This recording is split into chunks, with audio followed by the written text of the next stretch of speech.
자, 빌라 잠깐 보면은 빌라를 고를 때 말이죠. 중요한 개념 보세요. 오늘 조금 표현 자체가 저급한 표현이 나올 수 있습니다. 양해를 미리 구합니다. 왜냐하면 고급 단어 써봤자 여러분들 이해를 못해. 그러니까 좀 아주 우리 생활에 밀접한 그런 단어를 사용할게요. 빌라가 있어요. 빌라. 다세대 연립주택이죠. 그리고 아파트가 있어요. 아파트. 자, 아파트. 뭐가 좋아요? 뭐가 좋아요? 이거 답변 못한 사람이 누가 있어? 아파트 사야죠. 아파트. 누가 몰라 이거를. 그러니까 그 다 아는 것들을 근데 이 아파트 좋은 걸 못 사는 분들이 많으니까 말씀드리는 건데 잘 보세요.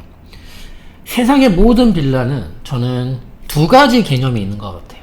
첫 번째 개념은 빌라로 시작해서 빌라로 생을 마감하는 빌라. 죽을 때까지 빌라인 거죠. 이런 빌라가 하나 있고요. 빌라로 생을 시작해서 빌라로 생을 마감하는 빌라.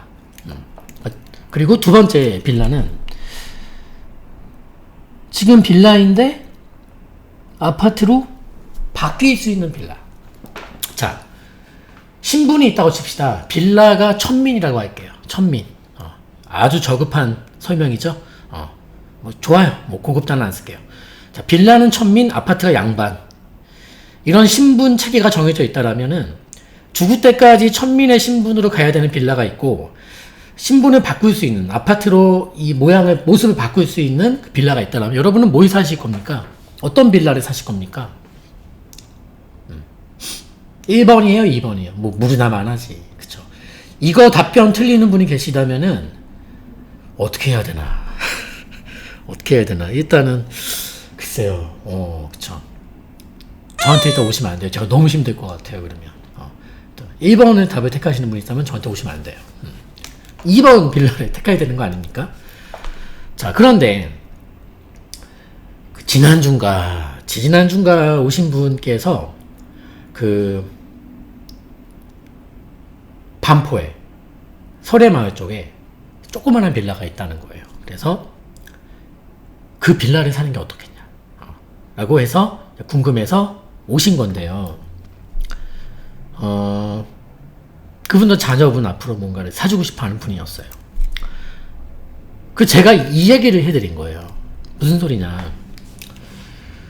여러분, 설해마을은 물론, 뭐, 청담이나 설해마을이나 강남 삼성동이나 이런 동네들은 대부분 고급 빌라가 많잖아요. 물론, 드문드문, 좀 소형으로 지은 초소형 빌라가 만나긴 어렵지만 있긴 있거든요.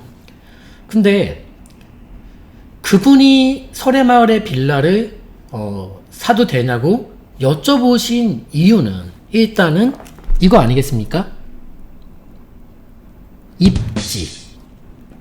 입지가 마음에 드는 거예요.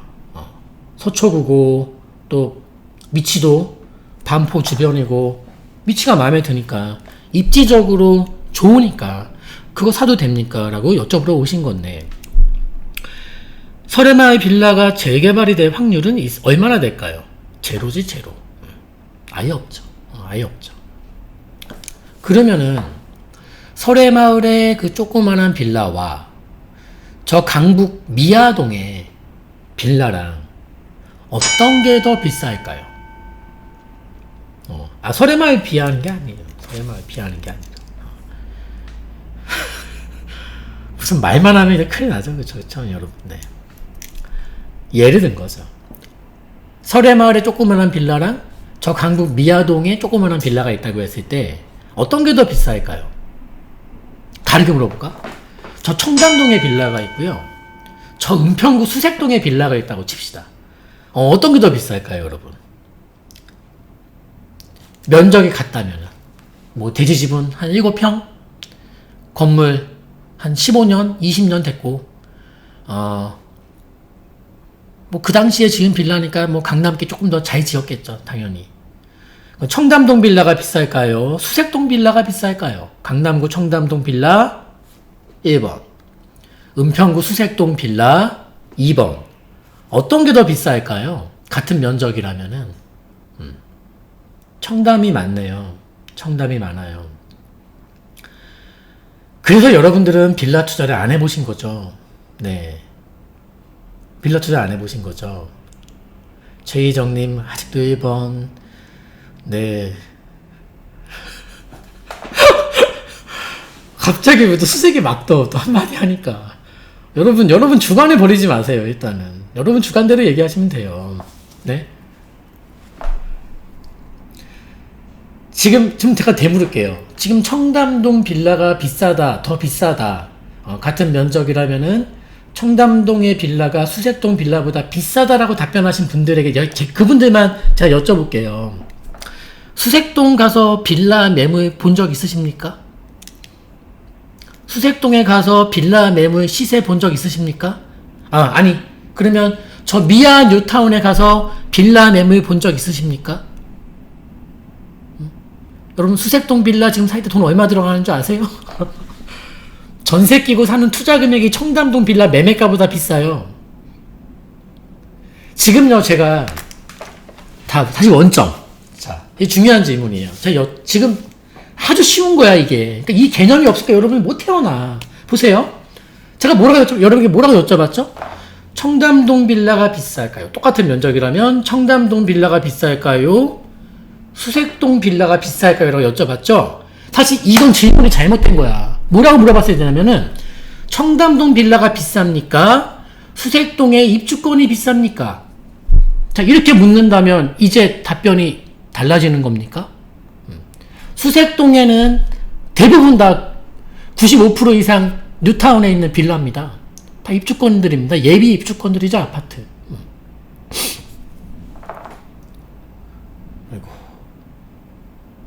우리 조숙진님께서는 재개발 뉴타운 입주권 시세 매물을 확인해 보시면 됩니다.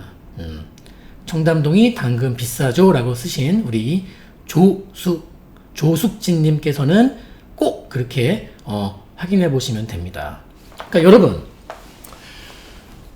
미아 뉴타운의 빌라 싸지 않아요. 많이 비싸요. 왜냐면 걔네들은 지금 현재 모습이 빌라일 뿐이지 진행이 좀 더 되면 아파트 입주권으로 바뀔 애들이기 때문에 강북에 지금 신축 아파트로 바뀔 수 있는 그런 입주권들이 청담동 설해마을에 있는 그 빌라끼리에 또 고급 빌라도 아니고 강북에 있는 빌라랑 같은 면적의 빌라라면 게임도 안 될 정도로 가격 차이가 나요.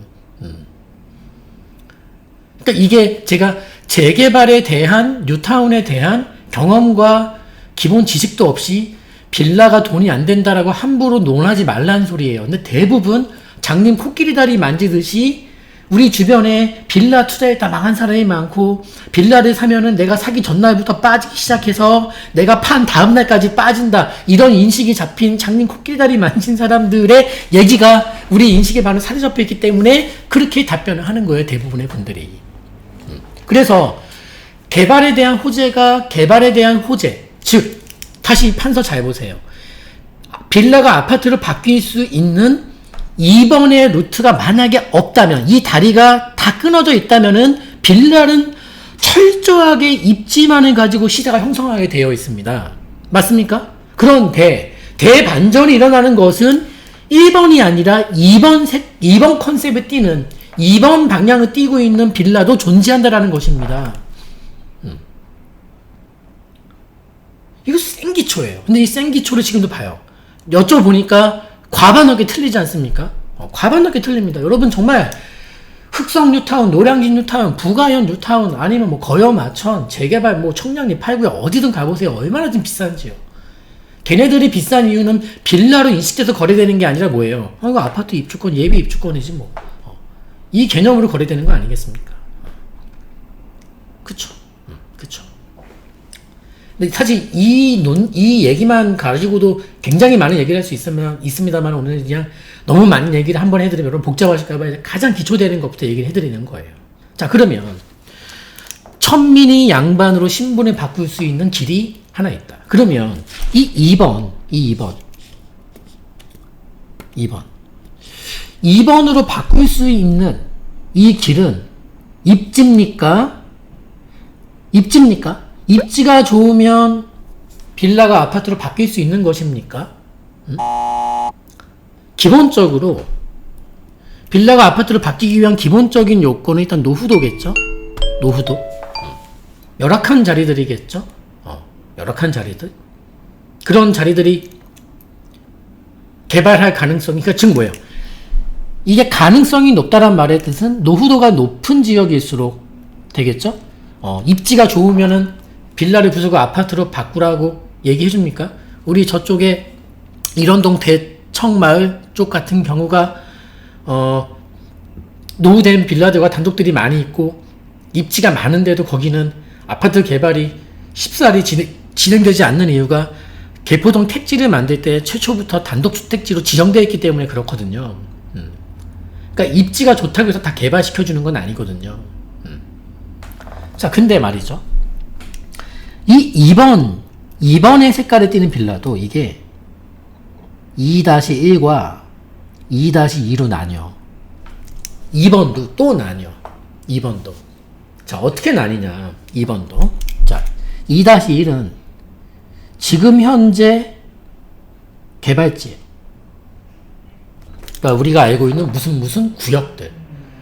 뭐, 불강 몇 구역, 가련 몇 구역, 대조 몇 구역, 응암 몇 구역, 노량진 몇 구역, 영등포 몇 구역. 이렇게 구역들은 2-1. 이게 확정된 거죠. 확실하겠죠.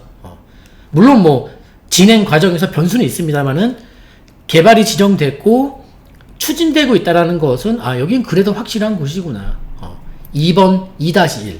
그리고 2-2는 뭐냐면은, 아직 개발이 아무것도 아닌 거예요. 아무것도 아니야. 대신에 조금 열악한 동네고, 아예 1번은 아니고, 그러니까 1번처럼 죽어도 깨어나도 개발 못할 자리는 아닌데, 가능성은 있는데 이게 되지 안 될지는 모르는 거예요. 그게 2-2예요. 2-1은 지금 개발지로 확정된 애들. 그런 동네. 자, 이거 투자 금액이 얼마나 차이가 날까요? 투자 금액이.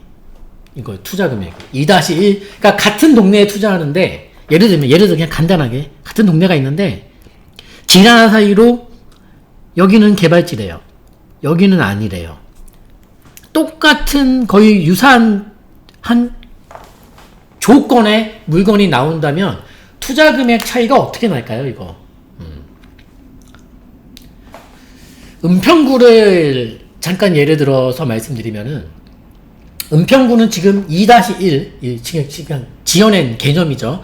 2-1, 그러니까 개발지로 지정된 곳에 빌라를 사는 데 있어서 전세를 끼고 만약에 산다면은요, 투자 금액이 최소 5억 초반에서 5억 정도에서, 그러니까 금매가 나온다면 4억 후반이에요. 전세 끼고. 근데 거의 지금 없어요. 4억 얼마로 이 개발지가 지정된 곳에 빌라를 전세 끼고 실제 매매가가 아니라 내 투자 금액이 4억 얼마대로 할 수 있는 게 거의 없어요. 다 5짜리예요, 이제. 그리고 많이 들어가는 게 7억이 넘게 들어갑니다, 이제. 그런데 그 옆에 2-2, 아직 개발지가 아닌 그냥 평범한 동네가 있는데 조금 나이 갔어. 그런 동네는 전세 끼고 투자 금액이 1억이 안 들어가니까 한 8천 정도 기준 잡는다 칩시다. 그러면은 어림잡아도 5억, 2-1 재개발로 지정된 곳에 있는 빌라는 전세 끼고 사는데 5억 원이 내가 묻어야 되고, 그 옆에 아무것도 아닌 동네는, 물론 이거는 좀 깨끗한 집을 잡았을 때 얘기지만은, 전세 끼고서 한 8천만 원. 몇 배예요, 이게 지금? 한 6배 차이 나는 거예요. 대여섯 배 차이 납니다. 투자 금액이. 용산 볼까요? 아까 우리 용산 한남 뉴타운이 대지집은 7평짜리 지금 뭐 평당 거의 2억에 나와요. 성수 전략정비구역이 평당 2억 2천까지도 불러요, 지금.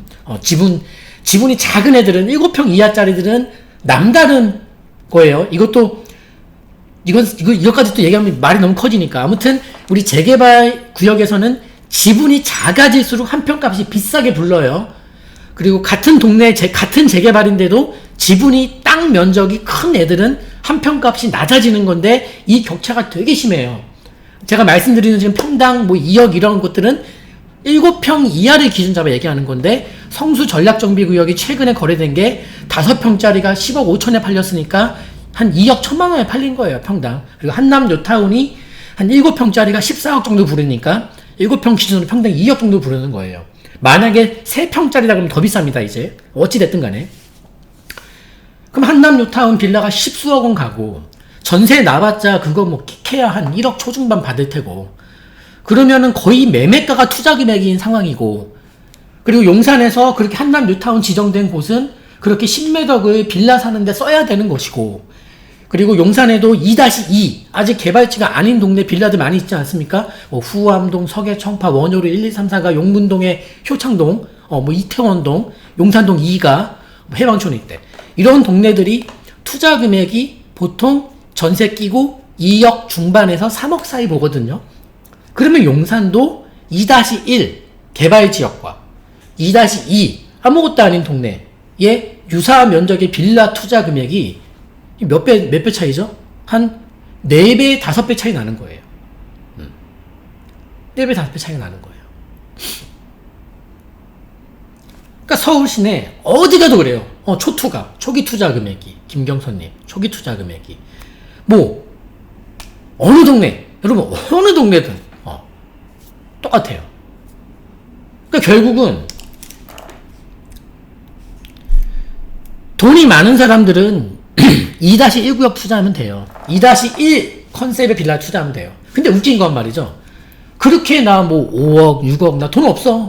돈 없어. 그런 분들은 이제 2-2를 봐야 되는데 2-1 그러니까 개발지 빌라에 투자하신 분이 한마디 합니다. 야 그거 샀다 너 큰일 나. 개발 안 되면 어쩔 건데. 큰일 난다. 너 그냥 망한다. 이렇게 또 잘난 척을 하기 시작합니다. 왜냐? 아니 그럼 여러분 탈탈 털어서 맞벌이 하는 부부가 한 7천만 원 모았어. 자 7천만 원 모으기도 쉽지가 않아요. 왜냐면은 거기서 애까지 태어나봐 돈 막 써. 근데 7천만 원 모았는데 그럼 7천만 원 은행에 넣어놓을까요? 뭐 되는데요? 똥 됩니다. 똥 안 됩니까? 저 정말로 그 똥 되는 거지 뭐예요? 은행에 7천만 원 넣어놔서 그게 금 되겠습니까? 은이 됩니까? 동메달은 되겠습니까? 동은 금운동 아무것도 안 되지. 똥 되는 거지 똥. 그럼 그 똥 될 바에는 운영하는 게 맞는 거예요 그러면. 근데 저 노량진 뉴타운 몇 구역에 투자하신 분이 얘기합니다. 야 내가 보니까 노량진 뉴타운이 맞는 거야. 아니면 최소한 그 옆에 흑석은 좀 비싸니까 관악구 신림동의 재개발 이런 거 정도는 사줘야 돼. 누가 몰라요. 돈이 없다니까. 돈이 탈탈 털어 7천만 원인 사람이 4억 5억을 어디서 마련할 거야 도대체. 그러니까 계속 잘난 척을 하고 계속 허세를 펴니다. 탈탈 털어서 개포동에 아파트 사는 분한테 압구정동 사야지 개포동을 왜 사냐고 얘기하면 뭐합니까? 개포동밖에 살 돈이 없는 사람한테 압구정동 얘기하고 있으면 뭐예요? 그분이 못 사는데. 아유. 그러고 있는 거예요. 그러니까 이 개념이 되게 중요한 개념인데, 그러면 또 누군 또 물어요. 그러면 2-1 컨셉의 빌라를 하나 살 돈으로 2-2에 해당하는 빌라를 엄청나게 많이 살 수 있겠네요? 네. 많이 살 수 있어요. 많이 살 수 있어요. 그런데, 그러면 그게 확실히 개발이 될까요? 누가 합니까? 어떻게 알아요? 그거 알면 신이죠. 아무도 몰라요. 다만, 우리가 보는 것도 한 가지죠. 가능성.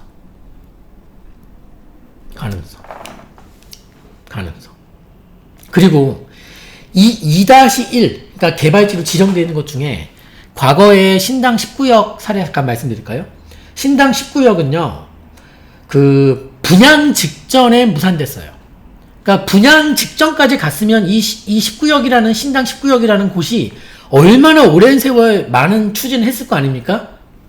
무산됐어요. 대법원 가서 졌어요. 비대위한테. 조합 설립인가 무효. 비대위 승소. 그래서 조합이 한 모든 절차가 무효. 원점. 폭망. 그러니까 2-1 개발도 네? 개발지로 지금 확정된 곳들도 100% 그게 된다는 보장은 아무도 못한다는 거죠. 아무튼 100%는 세상에 없으니까 그런 거고.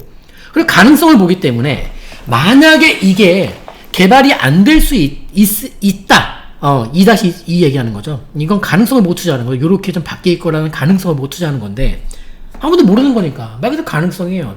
되지 않는지 어떻게 알아. 근데 만약에 된다면은 옆에 이 재개발될 시세 수준 딱 봤을 때는 또 차익이 많이 날 수밖에 없죠. 그러니까 이제 그게 약간 뭐라 그럴까, 상대방을 자극하고 막 이렇게 할까봐 저희가 그런 얘기는 아예 안 해요. 우리도 모른다 그래요. 캡이 될지 안 될지 어떻게 알아. 다만 가능성을 보는 건데 안 됐을 때를 대비해야 돼요. 그쵸? 개발이 안 됐을 때. 이 대비책은 뭐냐? 대비책. 보세요. 그러니까 최악의 상황을 우리가 봐야 되겠죠. 제가 좋아하는 컨셉이에요, 이런 게. 그러니까 저는 이게 많이 오를까, 어떤 부동산이 볼 때는 이게 많이 오를 수 있을까를 초점 맞춰서 매수 판단할 때도 있고요. 그리고 어떤 부동산을 볼 때는 이게 더 떨어질 수 있을까를 볼 때도 있어요. 제가 더 오를 수 있을까를 봤던 주된 부동산들은 강남 재건축들 이런 거였고, 이게 더 떨어질 수 있을까 이런 관점으로 실제 매수했던 게 용인의 아파트들이었어요.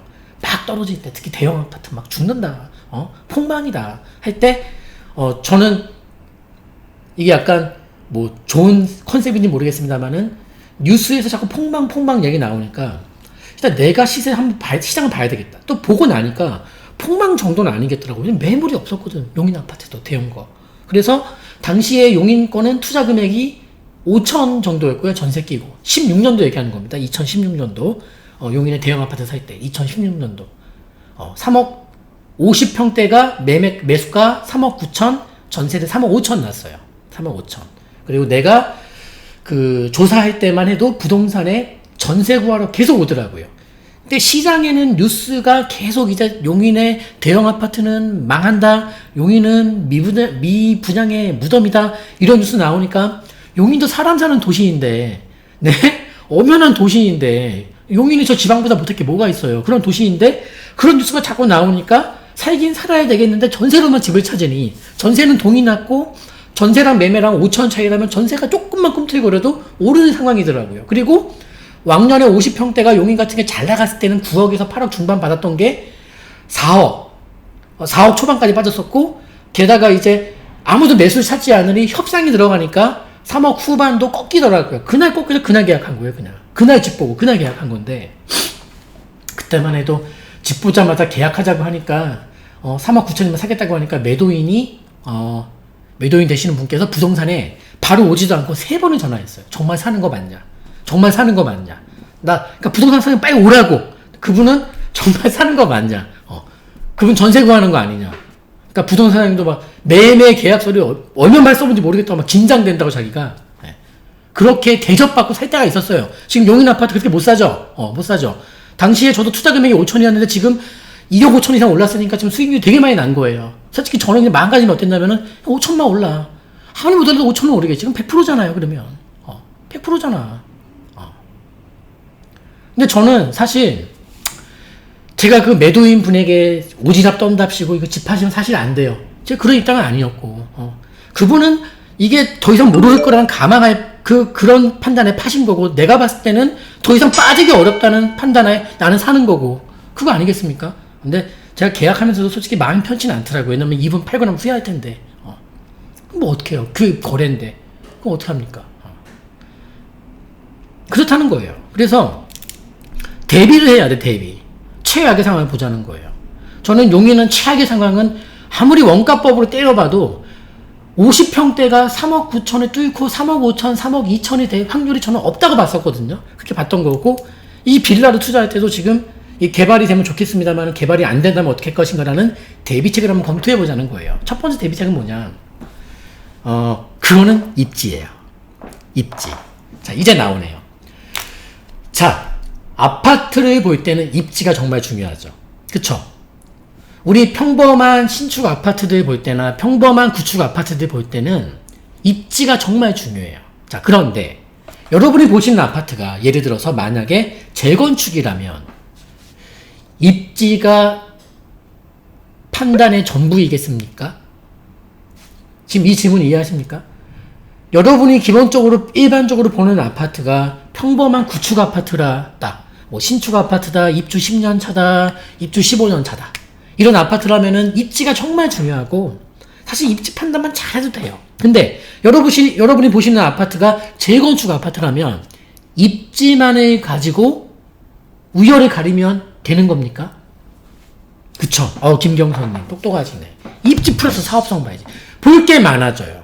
즉 빌라도 똑같은데요. 빌라도 기본적으로 입지는 중요하지만, 아까 설해마을에 빌라를 살 거라고 물으신 분은 뭐예요? 입지가 그분 판단에 다른 거야. 입지 플러스 뭐예요? 이건 사업성이 아니라 뭐예요? 가능성을 봐줘야 되는데 2번 컨셉이 가능성이 있는지 봐줘야 되는데 오히려 그게 더 중요할 수도 있는데 이해가 됩니까? 이해가 안 가면은 나중에 올리면은 다시 보시고 근데 이제 올리는데 시간이 많이 걸리니까 급적 생방송을 보시고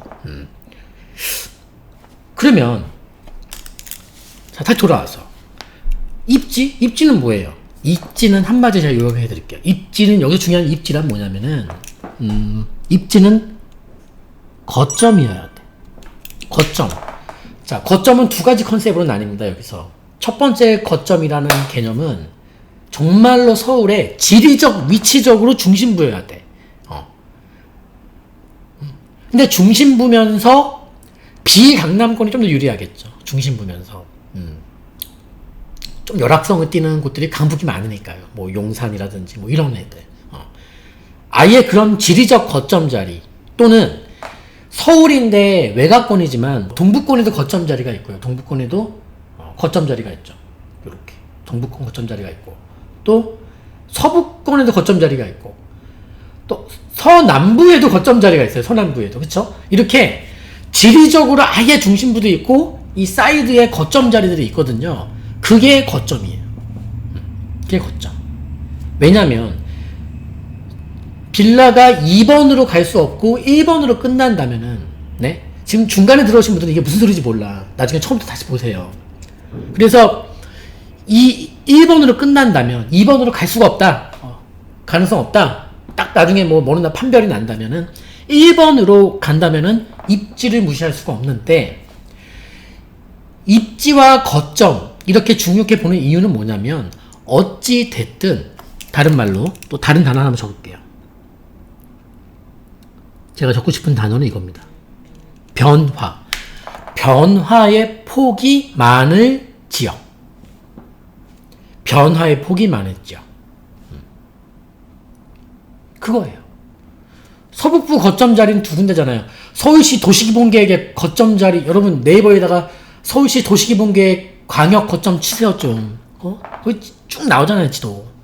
서북부 거점 자리는 상암수색과 연신내 불광. 이쪽이 거점 자리입니다. 그 정도는 알고서 부동산 유튜브라도 보는 게 나을 것 같은데. 자, 아무튼 그래서 입지를 봐야 돼요. 대비책이고. 두 번째는 이건 1번. 두 번째 대비책은 전세를 봐야 돼요. 전세. 자, 아파트는 시거래가 파악이 편하죠. 근데 이제 빌라 이런 거는 시거래가 파악이 어려워요.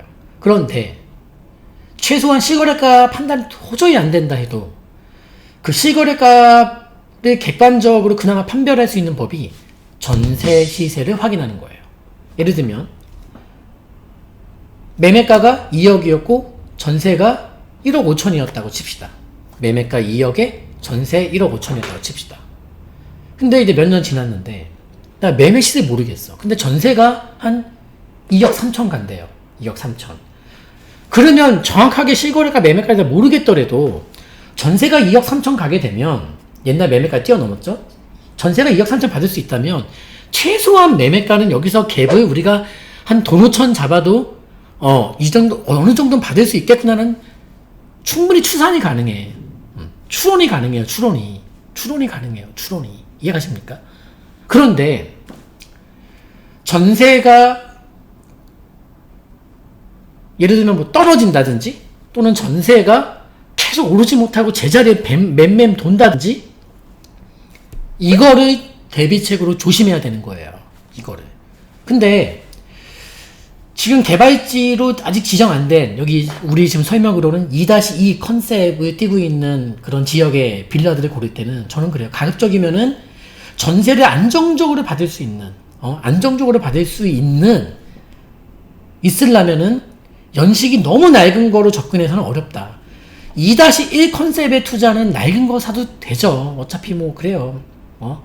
헐릴 거고 개발될 게 일단 확정된 곳이고 진행이 되고 있으니까 상관없겠다면 2-2는 정말 목표를 10년 목표 잡아서 보유 10년 목표 잡아서 개발이 된다는 게 아니라 개발 언급만 나와주는 게 목표라고 저는 봐요. 10년 목표 보유로.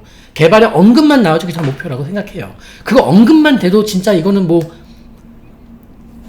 지금 용산에 빌라 밀집 지역 중에 그 자발적으로 동의서 걷고 있는 곳들 보세요. 그 동의서 걷는다고 100% 된다는 보장 아무도 없거든요. 근데 동의서 걷는 행위만으로 시세가 막 날아갑니다. 미쳤습니다. 미쳤어요. 마치 된 줄 알아요, 지금. 될지 안 될지 아무도 모르는 건데도 막 되는 줄 알아요. 아무튼 간에. 그렇다는 거예요. 그래서 전세가 안정을 떼려면 무슨 조건이 있냐면, 일단 첫 번째. 공급이 너무 좀 많으면 안 되겠죠. 아파트도 공급 부족을 우리가 받게 되면은 전세난이 날 수 있듯이, 빌라도 공급이 부족하게 되면은 전세난이 날 수 있고, 공급이 많아지면은 역전세가 날 수도 있어요.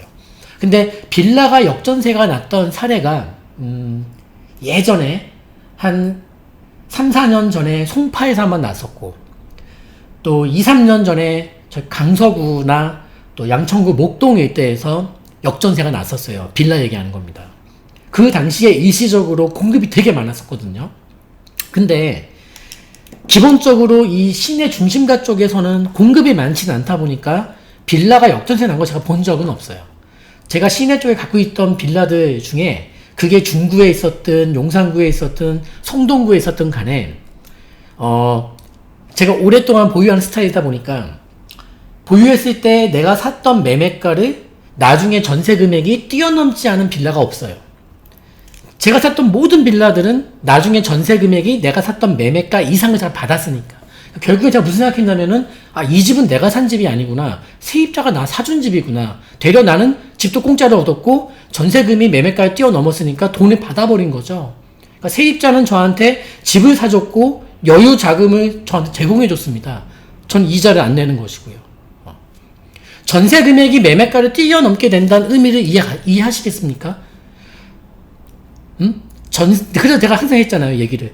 내일의 전세 금액이 오늘의 매매가라고요. 그러니까 전세 금액이 매매가를 뛰어넘으면은 그 집은 내가 산 집이 아니게 되고 세입자가 사준 집이고, 내가 샀던 매매가가 2억이었는데 전세를 2억 5천 받는 순간 저는 집도 공짜로 얻게 된 거고 5천만 원 투자금 회수와 더불어서 5천만 원이라는 돈을 세입자한테 받게 된 겁니다. 그 이자는 제가 내는 게 아니라 세입자가 내는 것이고요. 그쵸? 이러니까 격차가 벌어지지 않겠습니까? 당연한 것이죠. 다른 사람에게 집을 공짜로 사준 거예요, 세입자분들께서요. 그러니까 어떤 위치를 택할 것이냐, 이거는 당사자의 몫인 거예요. 당사자의 몫인 것이죠. 그래서 최소한 전세가 안정, 여기서 안정이란 말은 떨어지면 안 된다, 그리고 서울 평균보다 좀 강하게 올라가면 좋겠다라면 일단 공급을 봐야 돼요. 근데 말이죠, 공급이 많이 되는 지역들의 특징을 보게 되면은 기본적으로 땅값이 좀 저렴하고, 그 땅값이 좀, 그러니까 땅값이 비쌀수록 땅값이 좀 비싼 동네들이 이 빌라 공급이 적어요. 왜냐면 수지 타산이 잘 맞지 않거든요. 수지 타산이 잘 맞지 않고, 그리고 그 용산 같은 경우도 빌라 공급이 많았던 시절이 있었어요. 2016년도 요때 14년도에서 16년도 사이에 공급이 좀 많았는데, 그때 용산 일대의 단독주택 땅값과, 왜냐면 빌라는 단독주택이 있어야지만 그 부수고 지을 수 있잖아요. 빌라 지을 나대지는 없잖아요. 맨 땅은 없잖아요. 그러니까 땅값이라는 것은 즉 단독주택의 땅값을 얘기하는 거죠. 용산의 땅값은 용산의 단독주택 땅값을 얘기하는 거고, 2016년도 땅값과 지금 땅값 비교해 보면은 심한 곳들은 3배 정도 올랐습니다. 땅값이 한 평값이요. 한 평값이. 그러니 땅값이 오르면 오를수록 공급은 내려온다. 두루 반비례 된다는 거죠. 여기에 상관관계를 갖고 있는 거죠. 그러니까 우리 옛날에, 여러분, 옛날에 빌라를 사면 안 됐던 2000년도 초나 90년대 후반 한번 떠올려 보세요. 당시만 해도 단독주택 땅값이 막 올라가는 시기였습니까? 서울 부동산이? 2000년도 초, 90년대 후반. 아파트 값은 항상 그때도 올랐죠? 근데 그 당시에 서울의 단독주택 땅값이 막 솟구치고 그랬습니까? 아니었잖아요. 그러니까 어땠어요? 당신은 어때요? 빌라를 계속 지을 수가 있었지. 그때랑 지금 완전 다른 거예요. 뭐가 다르냐? 빌라는 변한 게 없어. 뭐가 다르죠? 땅값이 완전 다른 거죠. 그리고 또 뭐예요? 지을 수 있는 땅이 단독주택이 있어야 짓는다 그랬잖아요. 단독주택이 매년 줄어들고 있는 건 아십니까?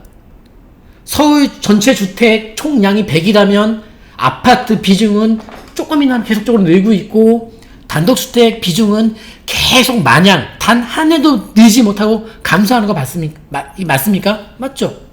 여러분 주변에 누가 서울 시내에 단독주택 새로 짓는 분 주변에 혹시 봤습니까? 있다면은 종로 구기동이나 부암동이나 평창동이 있다거든요. 정말 부자가 아니고서는 지금 저 땅 사서 빌라 짓지 단독주택 짓는 사람 주변에 반정에서 여쭤보는 겁니다. 재개발 한답시고 때로 부수기나 하지 단독주택 신축 공급이 많습니까? 없어. 마냥 사라지고 있는 거예요, 마냥. 그러니까 계속 올라가는 거예요, 지금. 근데 2000년도 초에 빌라가 똥값이었을 때 서울주택 시장에서 단독주택은 이렇게 귀한 상품이 아니었습니다. 이게 다 맞물리는 거예요, 지금요. 이 얘기가 끝도 없네. 이게 1시간 넘었네. 편집하면 엄청 내용 길어지겠네요. 또. 그러니까 아무튼 이게 얘기하면 밤새야 돼. 아무튼 대비택을 얘기하는 거예요. 지금 머리 하얗신 분은 나중에 다시 또 보세요. 그래서 대비책 첫 번째는 입지였고 두 번째가 전세인데 전세는 뭐예요? 신축 공급이 좀 적은 지역일수록 공급이 적으니까 전세 시장이 임차인에겐 좀 불리하겠고 임대인에게 조금 유리하겠네요. 그쵸? 두 번째 주변에 마지막 요것만 얘기하고 맙시다. 너무 길어진다. 이주가 많을수록 전세 시장은 좀 강세를 띨 소지가 높죠. 그쵸? 이주가 많을수록. 이주가 뭡니까? 강남도 이주를 하고 강북도 이주를 합니다. 주로 언제 이주하죠? 개발 사업이 진행돼서 철거를 앞두고서 착공을 앞두고서 철거를 해야 되니까 이주를 하지 않습니까? 근데 이게 재미난 게 있습니다. 강남권 이주와 강북권 이주가 좀 달라요. 무슨 소리냐면 강남은 보통 이주가 아파트 재건축 이주 아닙니까?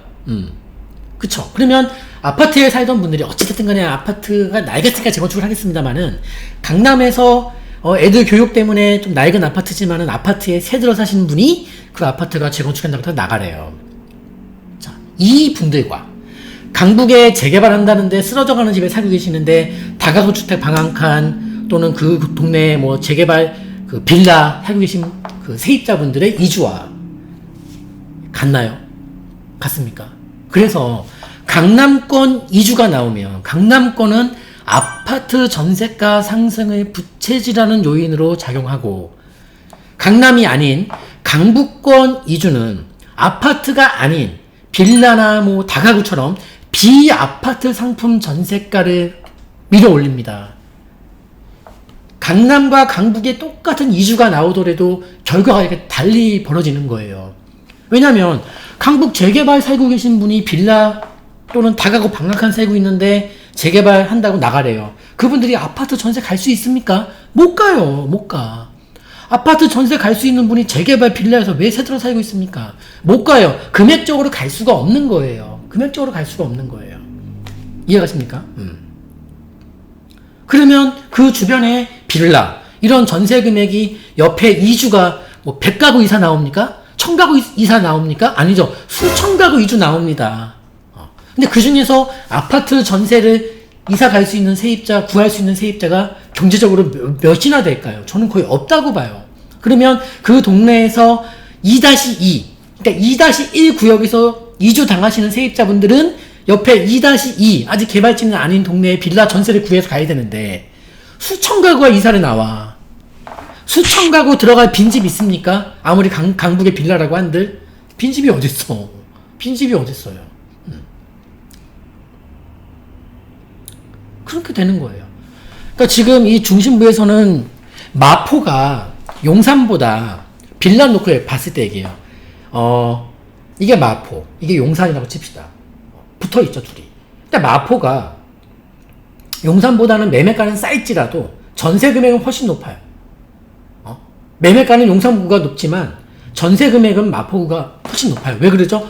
마포구는 이주가 많았고요.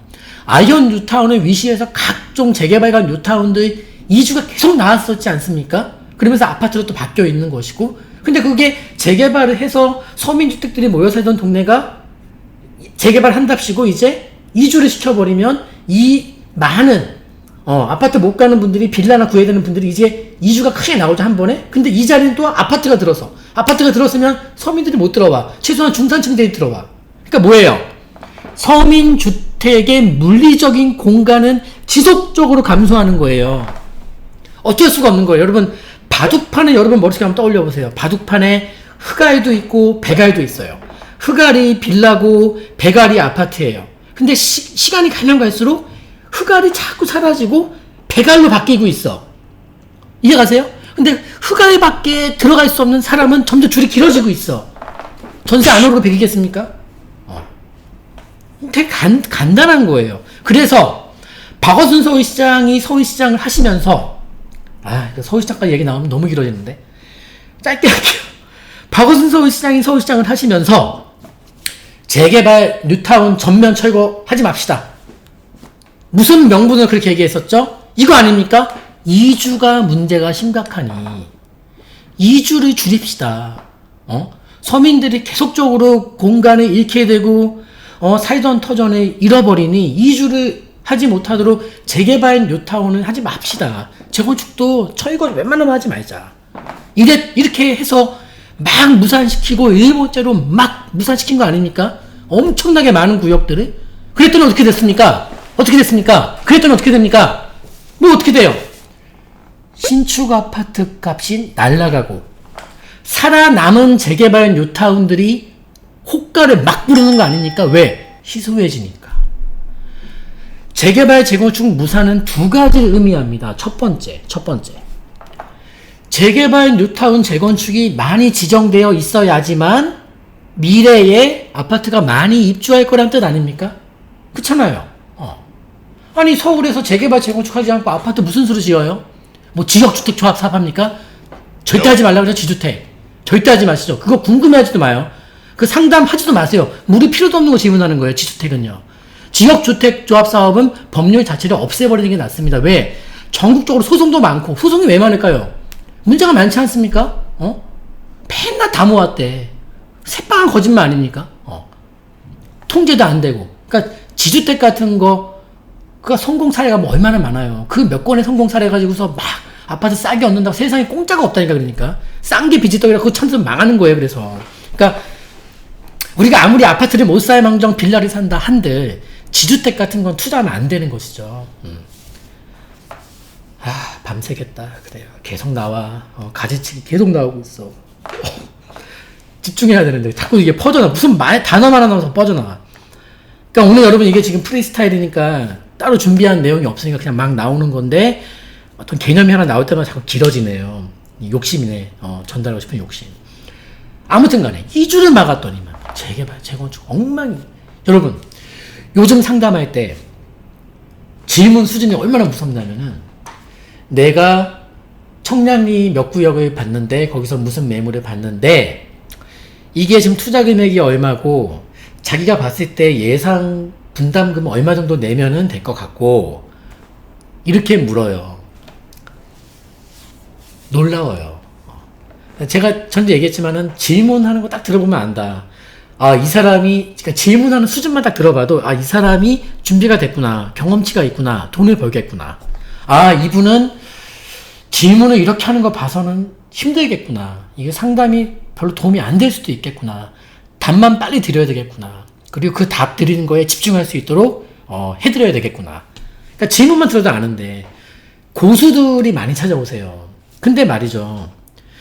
저 옛날이면 우리 박원순 서울시장 전 시장, 그러니까 우리 오세훈 서울시장 시절 잠깐 얘기해 볼게요. 그때는 정비구역이 있고 정비 예정구역이 있어요. 그러니까 둘 다 2-1이야 사실. 그러니까 정비 예정구역은 약간 선지정 개념이고 지분 쪼개 같은 거 막으려고 선지정 개념이고 정비 예정구역 딱 지정해 놓고서 일정 기간이 흐르면은 정비구역으로 바꿔주니까 둘 다 2-1인 거예요. 정비구역이든 정비 예정구역이든. 요걸 다 합쳐서 정비구역과 정비 예정구역을 다 합쳐서 오세훈 전 서울시장 시절에 제 기억으로 서울시에 몇 개가 있었냐면 구역이 1,500개 구역 정도가 있었습니다. 서울시, 이 조그만한 서울시에 재건축 뭐 뉴턴 한답시고 구역이 1,500개 구역이 있었어요. 네? 많아요, 적어요? 엄청 많은 거지. 엄청 많은 거지. 지금 몇 개 남았을 거예요? 한 300여 개 남은 것 같아. 아파트로 바뀌어서 이제 개발구역 끝난 곳도 있고, 무산을 많이 시켰잖아요. 이거 무산 시켜. 칼같이 막 일몰제로 무산 시켰죠. 지금 서울시가 안 그래요. 또 주민들끼리 한번 협의해보라 그러죠. 왜? 겁이 나는 거예요. 이제 다 무산 시켜버리면 여러분, 오늘 재개발로 지정해도 아파트 입주까지 빨라야 12년 13년 걸려. 근데 지금 다 무산 시켜놓으면 어느 10년 있다가 서울에 아파트 무슨 수로 공급되죠? 없어. 3기 신도시는 서울 인근의 공급이지 서울 시내 공급이 아니지 않습니까? 지금요. 응? 그래서 제가 무슨 얘기 지금 했는지 이 설명이 왜 이 얘기 다 드리냐면은 2006년도 때 우리 평범한 그때 강의할 때인데 평범한 분들이랑 상담하면은 이렇게 물어봐요. 거기 있잖아요. 저기 고려대역 쪽인데 거기 무슨 약국 있거든요. 거기에 재개발이 있는데요. 거기 어때요? 이렇게 물어봤었어요. 수준이 이랬어요. 그러니까 무슨 구역이라는 것을 외울 수가 없을 정도로 당시에는 1,000몇 개 구역이 있으니까 자기가 관심 가진 그곳이 재개발한다는 얘기는 들었는데 구역 이름을 모르겠는 거야. 당시엔 다 그랬어요. 근데 지금 어때요? 몇 구역 다 외웠어, 사람들이. 왜죠? 몇 개 안 남았은 증거예요. 몇 개 안 남았다는 증거예요, 지금. 재개발, 이 재건축 구역에 바닥이 드러나고 있어, 바닥이 지금요. 바닥이 드러나고 있어. 당시에는 저도 그 구역을 외우려고 이 지도에다가 그 서울시 도시정비 기본계획 그 자료 딱 보고서 필지 다 보면서 지도에 하나하나 다 그렸어요. 이렇게 형광펜으로. 그리고 그거를 구역명을 외우려고 잘 때까지 보다가 베개 밑에 배구자 구역명칭 외우려고. 그래서 대형 2구역과 대형 1구역이 안 외워져. 다시 봐. 위가 대형 2구역, 밑에가 대형 1구역. 지금도 기억나네. 네? 이게 안 외워지니까. 지금 그 대형 1, 2구역은 다 뭐예요? 다 아파트로 바뀌었지. 자이 등등. 네. 그때만 해도 그 구역만 외울 때란 말이에요. 구역 명칭을. 너무 많으니까 구역들이. 경계는 어디까지인지. 근데 지금은 뭐예요? 구역 명칭 다 알아. 불강 5구역이 다야. 다 끝나고 이제 없어, 그거밖에. 다 외우는 거야, 구역들을. 이게 좋은 일이 아니에요, 여러분. 지금 이 무산시킨 것들이 10년 후 공급에, 12년 후 공급에 큰 막대한 차질을 입힙니다. 그렇지 않겠습니까? 그렇게 되는 거예요. 그리고 막말로 개발 구역들이 지정이 많이 있으면은 이번에 어느 구역에서 분양을 한대. 그러면 이 구역이 좋긴 좋거든요. 요 구역이 좋은데 가만히 보니까 요 구역 옆에도 몇 다시 몇 구역이 있고 이 구역 위에도 몇 다시 몇 구역이 있고 얘보다 진행은 좀 느리지만 구역이 있고 그 옆에 그 밑에 구역들이 많다고 칩시다. 그러면 이 지금 분양한다는 구역에 막 목을 매듯이 뛰어들까요? 안 그래. 이거 안 해도 내가 한번 참아도 주변에 구역들이 많이 보이면 참습니다. 근데 지금 어때요? 그거 하나야. 그거 하나야. 그게 다야. 안 비싸겠습니까? 그리고 다 안 달려들겠습니까? 그게 다인데? 그러니까 지금요, 저는 그래요. 내년 서울시장 선거 굉장히 중요한데, 누가 서울시장이 되든, 내년 4월 7일에 선거가 있지 않습니까?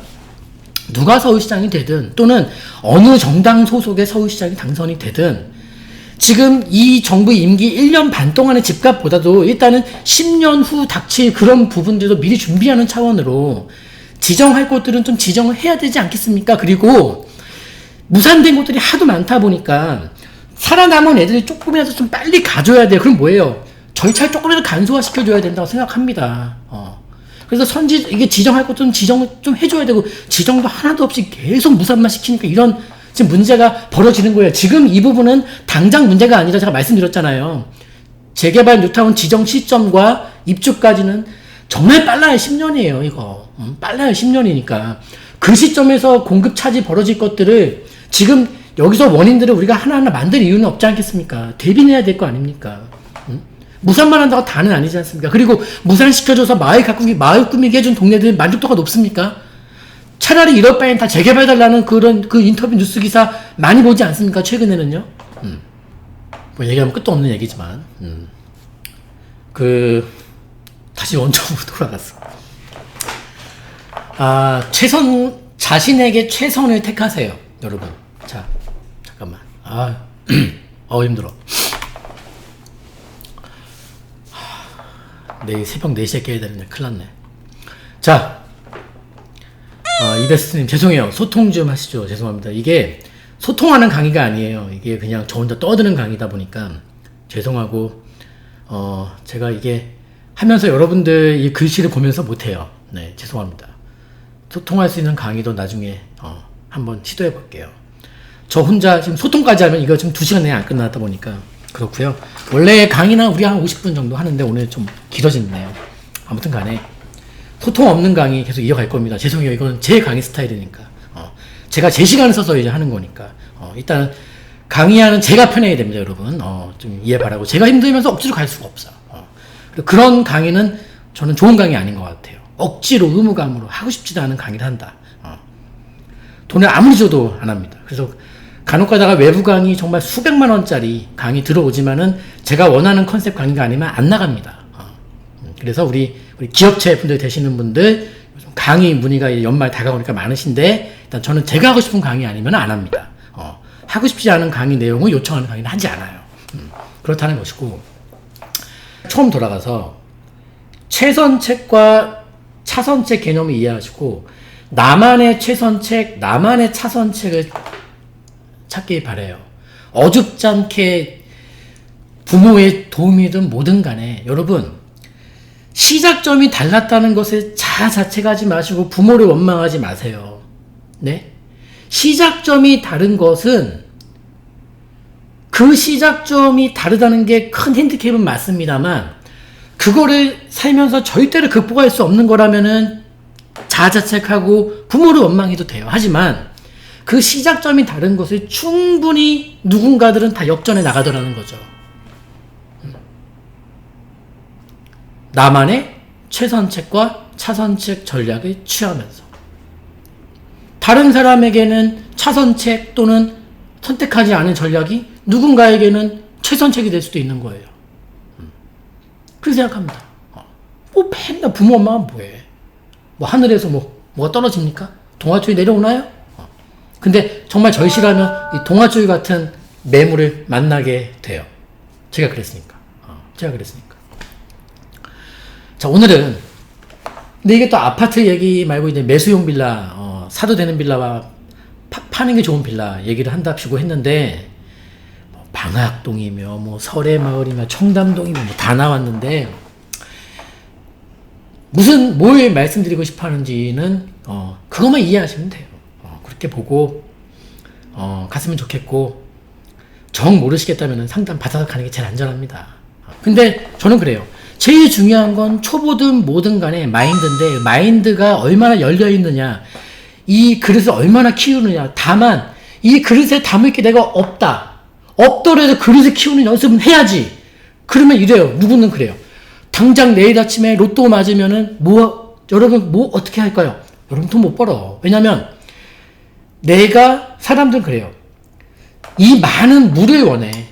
이렇게 지금 많은 물을 원하지 이 물을 담을 그릇을 이만큼씩 준비하지 않아.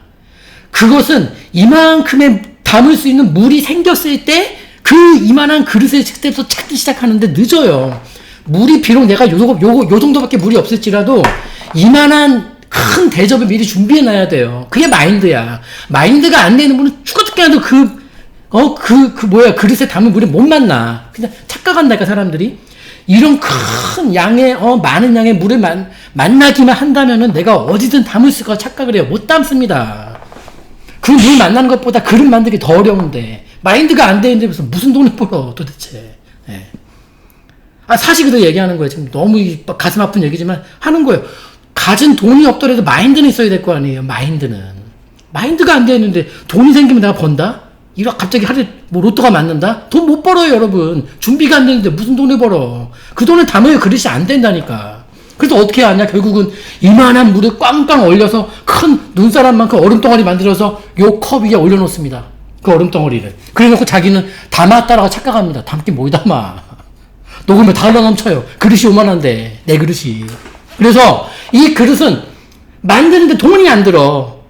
큰 돈 생길 것만 바라지 마시고 돈이 없더라도 큰 그릇부터 만들 준비를 하시란 말이에요. 그게 공부고 그게 마인드 아닙니까? 근데 규제가 심해. 어려워. 허구한 날 나는 내일 또 출근해야 돼. 책박이들 돌아야 돼. 주말에는 쉬어야 돼. 주말에 왜 쉽니까? 그럼 나가서 조사를 해보세요. 주말에 쉬지 말고. 쉴 거 다 쉴고, 먹을 거 다 먹으면서, 놀 거 다 놀면서 돈을 어떻게 모아요? 응? 돈을 어떻게 모아? 답답해서 하는 소리예요, 답답해서. 한 명이라도 탈출해야 될 거 아니에요. 구독자 중에 한 명이라도 탈출해야 될 거 아니에요, 한 명이라도. 정말로. 한두 명이라도 탈출하면 돼, 나는. 그 연탄 떼는 집에서 가스가 몇 번씩 새고, 그래서 항상 연탄가스 마셔 죽을 수 있다는 그 생각. 그 좁은 집에 온 식구 자고 있는데, 그놈의 그 바퀴벌레, 제가 이제 바퀴벌레가 귀에 들어가서 새벽에 깨서 병원에 간 적이 있는데, 제가 이 바퀴벌레 트라우마가 있어요. 그래서 이 귀에 바퀴벌레가 들어가서 움직이는데 미쳐버리겠더라고요. 제가 어릴 때 얘기예요. 어릴 때. 그런 집에 살고 싶지 않더라고요. 그런 집에. 제가 무리했죠. 근데 무리 안 하면은 만족스러운 결과가 안 나오니까. 나도 살면서 무리를 많이 했기 때문에. 무슨 무리를 많이 했냐? 가난을 벗어나는 무리. 저는 지금 제가 이제 무리하다 보니까 나름대로 병을 얻었지만, 너 건강한 몸으로 돌아갈래? 다시 가난했던 시절 돌아갈래? 저는 안 갈래요. 못 가겠어. 나는 지금 병 걸리게 나 차라리 난 가난 다시 못 가겠어. 나는 두 번 다신 그 상황으로 가고 싶지가 않아. 두 번 다신 가고 싶지 않아. 정말로요. 아무리 내 몸이 튼튼한데 나는 못 가요. 그냥 난 이게 나야. 차라리 지금이 나 행복해.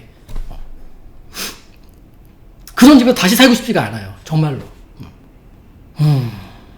그래서 저는 그 이건희 회장 별세하고 그 남긴 글을 읽으면서도 저는 사실 공감 못했어요. 나는 두 번 다시 건강한 몸을 얻더라도 난 가난으로 못 돌아가겠다. 그건 저는 제 생각이 그래요. 저는 사람마다 다른 거니까.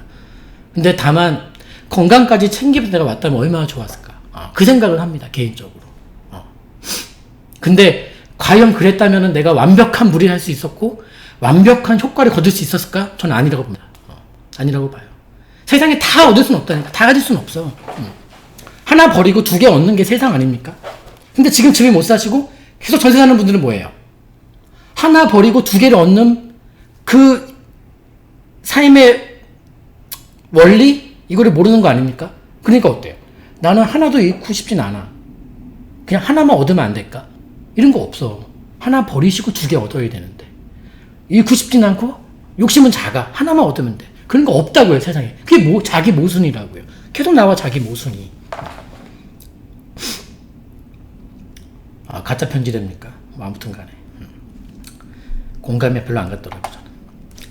그래서 오늘 주제는 좀 길어졌는데, 여러분들께서 각자의 최선책을 다 잡고, 주변에서 하는, 아까 멀쩡하게 먹고 있는 설렁탕에서 갑자기 옆에서 냄새 난다, 이런 말에 휘둘리는 게, 여러분, 설렁탕 먹다가도 휘둘리는데, 부동산은 어떨까요, 여러분? 네? 설렁탕 먹다가도 휘둘리는데, 부동산은 어떨까? 뒤집어지죠. 이 말 하면 이렇게 되고, 저 말 하면 저렇게 되고, 네? 귀가 얼마나 파란거리냐면 날아갈 것 같아. 공중에 뜰 것 같아, 이제. 그런 상황에서 돈을 어떻게 벌어? 돈을 어떻게 벌어요? 이렇게 봅니다.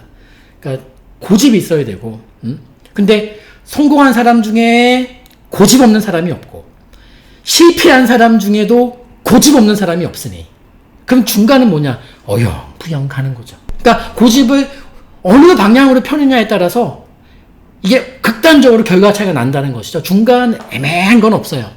성공하든 실패하든. 그러니까 오늘의 결론도 뭐야? 고집을 올바른 방향으로 펴라. 그래서 애들이 고집 피는 것을 막지 마세요. 누구 닮아서 그래? 그런 말 하지 마세요.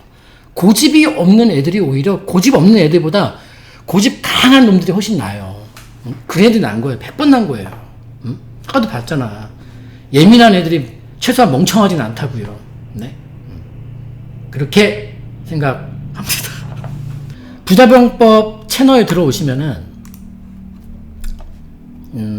요거 지금 난치병 어린이 후원 도서 있죠. 이제 회사 우리가 3,000불을 찍어서 2,000불은 회사 자체적으로 다 팔았어요. 그래서 2천만 원씩 두 번, 총 4천만 원을 이제 그 난치병 어린이 후원금으로 우리 사랑의 열매에 기탁을 했고요. 인터넷 서점에서 팔다가 남은 책을 회사로 다 가져왔어요.